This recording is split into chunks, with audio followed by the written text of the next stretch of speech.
All right, hello, good morning, good evening, and good night. I hope you guys are doing absolutely fantastic because today I want to introduce to you guys FEPI, which is the Rex Fang and Innovation Equity Premium Income ETF. This is a covered call ETF. I'd like to say it's a new covered call ETF, maybe new to our channel, but it's been out for the past 6 months or so. And what I want to do is take you through the performance of this ETF, and then I will also tell you exactly what FEPI is, what kind of covered call ETF this is, exactly what it invests in, as I do have the top 10 holdings, but this is an ETF which actually has quite a few holdings, about 120 different holdings. So we're going to talk about that, exactly what FEPI is, and I'm going to try to help you guys digest it and give you a sense of everything about this ETF. Maybe you're investing in it, maybe you're thinking about putting some money into it. So let's talk about FEPI today. So that sounds good. We're up to 4,379 subscribers, growing a crazy amount of subscribers every day. I think it's like 30 subscribers a day. So thank you to everyone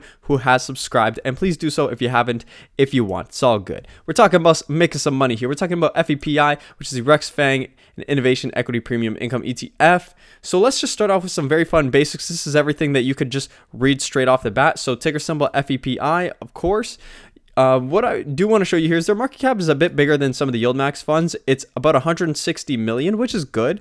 And one major thing about FEPI, I just want to kind of go to their prospectus here, is the first thing that they say is they are, if I can find it right here, Rex Fang Innovation Equity Premium ETF.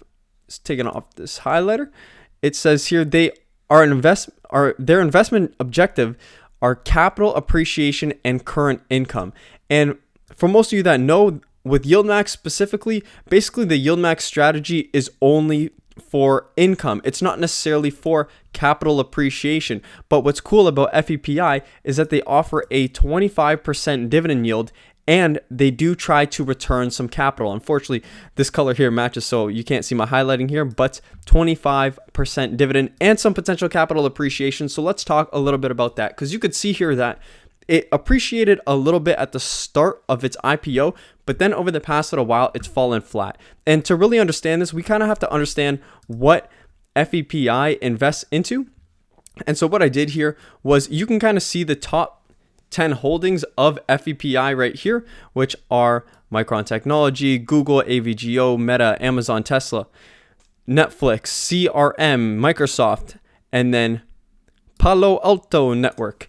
So one thing that is a bit confusing about the stock is that they mention here that they have equally weighted 15 high liquid stocks focused on building tomorrow's technology today. Basically, they're kind of like building a tech surrounded ETF for covered calls and monthly income. One thing to mention is they do say these are their top 10 holdings, which it looks like Apple's in here as well. This is probably the more updated version, but you could see they mentioned that they do have about 120 current holdings in this ETF, and they do write covered calls on those holdings. But one thing is that I really, I did lose my train of thought. But what I would say is, I guess depending on how these holdings do is exactly how FEPI is going to do. And one thing that I noticed is it's very similar to the S&P 500, because a lot of these holdings that are the top 10 holdings, you're looking at Google right here, Meta, Amazon, Tesla, maybe Netflix, I'm not so sure, maybe Microsoft as well. These are all big companies in the S&P 500. And you could see here the performance is very close to the S&P 500. So if you're ever looking to kind of predict the performance of FEPI, I would probably relate it to the S&P 500. And you could see here that over the time period where the S&P 500 did really well, although it does not invest into the S&P 500, but the stocks are similar. You can see it had a really good run up here, going from about $49 all the way up to about $55 or so, while still paying out a 25% dividend. And you can see here the dividend really hasn't changed that much. You've gone from $1.15, it looks like, to $8.18, $1.20, $1.19, holding at $1.19. So they are holding some pretty stable dividends at this 25% marker, and they have the potential for capital appreciation. And you know what? I have not personally invested into FEPI.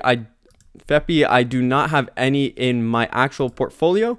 But what I would say, if I was looking to get into FEPI, I would look at the S&P 500. I look at it as kind of the big picture here, and I'd look to buy it at these down periods. Of course, you know what? Everyone says they want to buy in the down periods, but it's not easy to identify. So what I would do is when the S&P 500 gets to a marker where I say, okay, you know what? I think it's a fair value. I think it's a good time to buy. That's when I'd probably be looking to buy FEPI, because S&P 500 biggest companies in the U.S. stock market, and then at the same time, FEPI holds a bunch of these major holdings, and it probably does hold a majority of the holdings that are in the S&P 500, as it does hold 120 different little companies. I say little companies, they're huge companies. They're billion and trillion dollar companies. One thing to keep in mind is they have an expense ratio of 6.65% here, and you know what? I could show you guys a little bit more about the prospectus.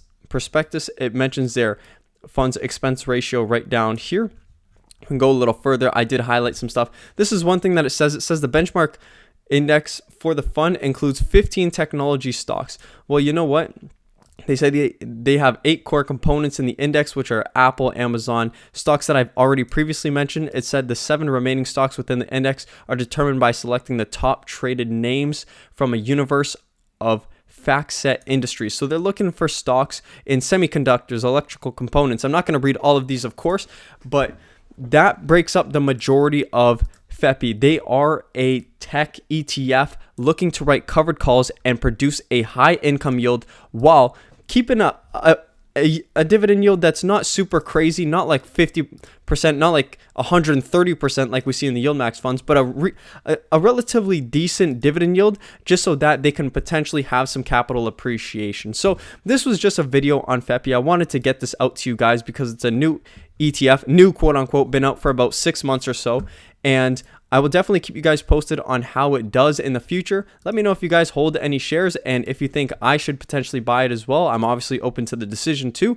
So yeah, I hope you guys enjoyed this video. I hope it served you well. I hope it taught you a little bit about FEPI and what this ETF does.